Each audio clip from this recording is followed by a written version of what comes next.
नमस्कार, मैं हूं जास्मिन शर्मा। मेरे साथ मेरे एडिटर और मेरे वरिष्ठ सहयोगी अभय सर इस वक्त मौजूद हैं और हम बात करेंगे जम्मू कश्मीर की राजनीति में छिड़े एक और बवाल की। और ये बवाल छिड़ा है डोडा से, जिसको लेकर श्रीनगर तक राजनीति हो रही है, सड़कों पर विरोध प्रदर्शन हो रहा है।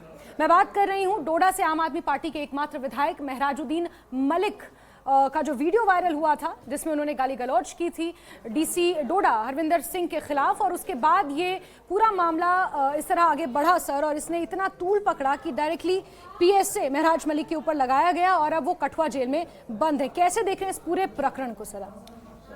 देखिए, इसको लेकर पीएसए लग गया, ये तो अब एक फैक्ट की बात है और वो जेल में पहुंच गए। लेकिन इसके ऊपर एक सियासी बवाल शुरू हो गया है पूरे प्रदेश में, और इस बात पर डिबेट शुरू हो गई है कि क्या उन पर पीएसए लगाया जाना चाहिए था। अब इसमें कई बातें इन्वॉल्व हैं, जैसे एमएलए हैं, पहली बार ये आया है कि कोई सिटिंग एमएलए है उसके ऊपर पीएसए लगाया गया है, और ये 1978 का एक्ट है जिसके तहत उनके ऊपर कार्रवाई की गई है। अब मुद्दा ये है कि उनके ऊपर लगाया जाना चाहिए था या नहीं लगाया जाना चाहिए था। इस बात का निर्धारण अब होगा कोर्ट में, जहां जाकर इसका पता चलेगा कि कितना लॉजिकल था और कितना फैक्ट सपोर्टेड था। अभी जो हालात बन रहे हैं उसमें जो पार्टियां हैं अलग अलग, जैसे उमर अब्दुल्ला खुद सीएम जम्मू कश्मीर के, उनका भी कहना है कि पीएसए नहीं लगाया जाना चाहिए था। आम आदमी पार्टी के एकमात्र नुमाइंदे हैं जम्मू कश्मीर में, तो जाहिर सी बात है आम आदमी पार्टी उसका विरोध करेगी। उसके बाद स्पीकर की भी भूमिका है इसमें। अब्दुल रहीम राथर, उन्होंने कहा कि मुझको इसकी जानकारी नहीं दी गई थी, और एक सिटिंग एमएलए को जब इस तरीके से पीएसए के अंदर गिरफ्तार किया जाता है तो बवाल उठना लाजमी है। लेकिन मैं अब इसके बाद जो एक एस्पेक्ट बचता है वो है कॉन्स्टिट्यूशनल एस्पेक्ट क्या है इसका। बिल्कुल। और कॉन्स्टिट्यूशनल एस्पेक्ट कहीं भी पीएसए से गिरफ्तारी की से सुरक्षा नहीं प्रदान करता है। तो मौजूदा जो हालात हैं उसमें आप इसको चैलेंज केवल कोर्ट के ही थ्रू कर सकते हैं। बाहर पॉलिटिकल डिबेट इसके ऊपर चाहे जितनी हो जाए।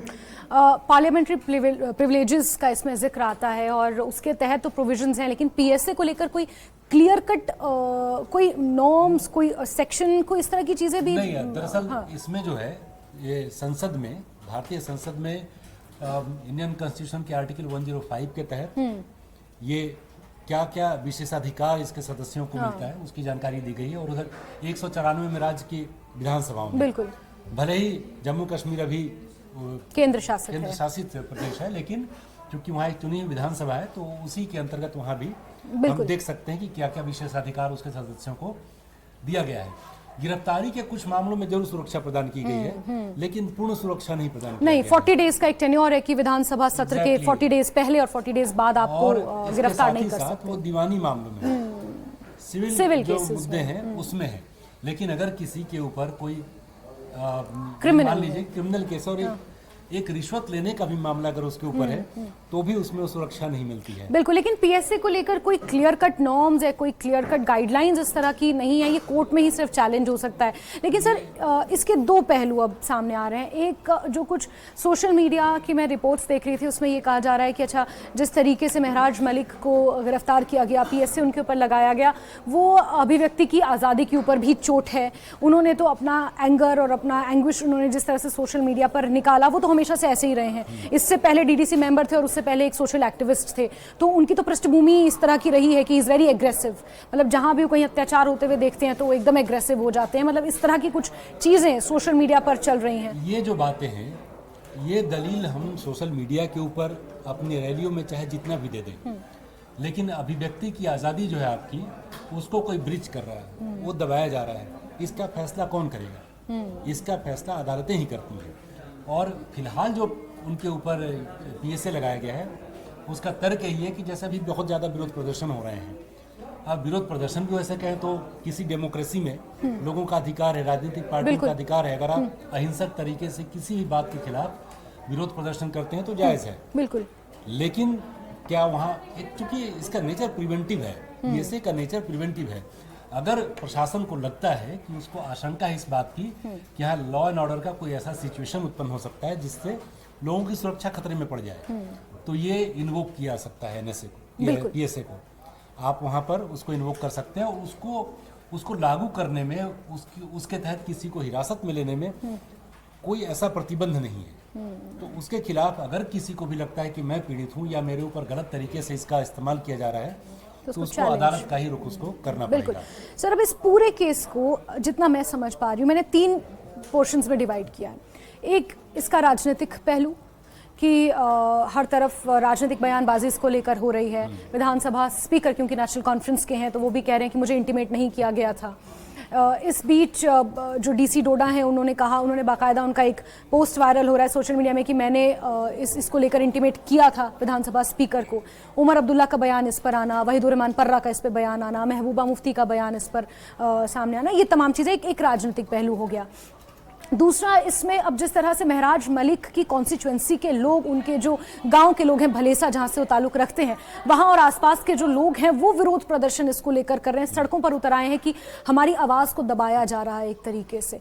और तीसरा ये कि उमर अब्दुल्ला का ये महत्वपूर्ण बयान कि एक चुनी हुई सरकार के नुमाइंदे के ऊपर आप पीएसए लगा रहे हैं, जो कि इतिहास में पहली बार हुआ है, और वो उस सरकार के उसके द्वारा हो रहा है जो यहाँ पर सत्ता में भी नहीं है, यानी कि वो चुने हुए नहीं हैं, वो हमारे ऊपर थोप दिए गए हैं।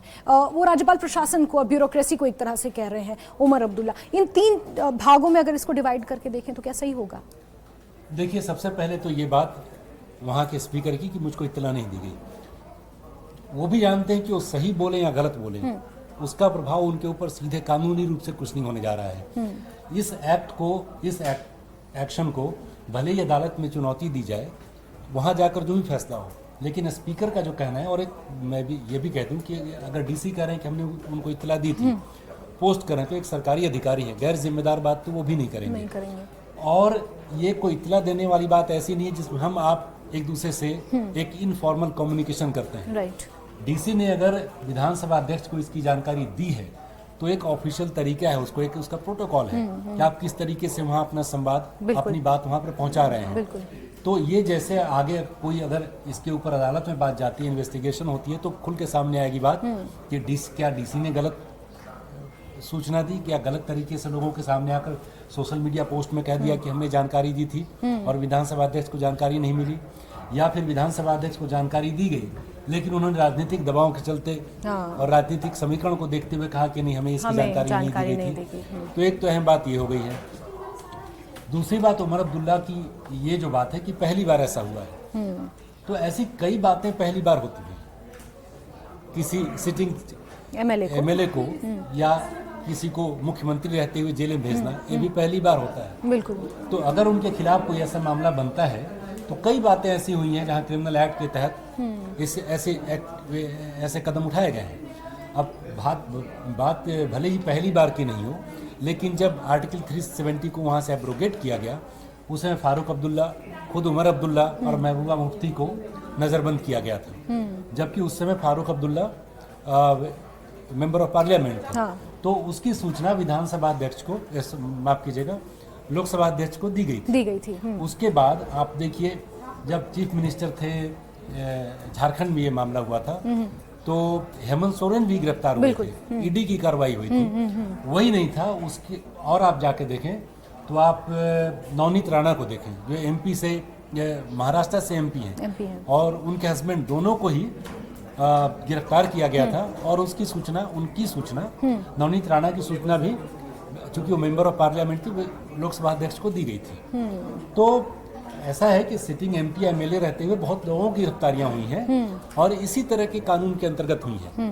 वहाँ भी उन्होंने उसको कोर्ट में चैलेंज किया और वहाँ से नवनीत राणा को बेल मिली थी। तो फिलहाल जो महराज मलिक का मामला है, इसमें भी उनको अदालत का ही रुख करना पड़ेगा और वहाँ जाकर अदालत को कन्विंस करना पड़ेगा कि हमारे खिलाफ गलत तरीके से पीएसए का इस्तेमाल हुआ है। बिल्कुल, ये पब्लिक सेफ्टी को लेकर जिस तरह से उमर अब्दुल्ला भी सवाल उठा रहे हैं और तमाम राजनीतिक पार्टियां यही सवाल उठा रहे हैं कि जो भी प्रकरण हुआ, क्या उसमें पीएसए लगाना वाकई जरूरी था या फिर एक राजनीतिक द्वेष के चलते या फिर किसी गलत भावना से उनके ऊपर पीएसए लगाया गया है। बहरहाल इस बीच असदुद्दीन ओवैसी ने भी महराज मलिक का सपोर्ट किया। उन्होंने कहा है कि विपक्ष की आवाज़ को दबाने के लिए सरकार हमेशा से इस तरह के कदम उठाती रही है और इस तरह के कानून लोगों के ऊपर थोपती रही रही है और पीएसए के तहत न जाने कितने लोग, 400 का आंकड़ा उन्होंने बताया कि लोग अभी भी जेलों में बंद हैं। बहरहाल इंतजार ये हो रहा है कि महराज मलिक की तरफ से इसमें क्या कोर्ट में चैलेंज किया जाएगा, और अभी कठुआ जेल में वो बंद हैं।